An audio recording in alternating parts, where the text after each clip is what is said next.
Hello friends! Today I have brought a new video for you. To change your Gmail in Facebook, follow these simple steps.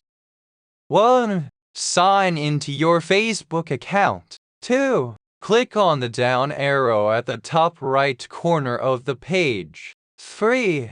From the drop-down menu, select Settings and Privacy and then click on Settings. 4. In the left-hand panel, click on Emails and Phone. 5. Next to the email section, click on Add Email Address. 6. Enter your new Gmail address and click on Add. 7. Facebook will send a confirmation email to your new Gmail address. Open the email and click on the verification link. 8.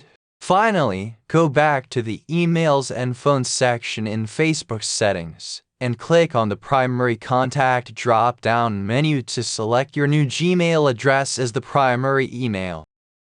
That's it. Your Gmail address is now changed in Facebook. Thank you for watching. Don't forget to subscribe, like, share, and comment.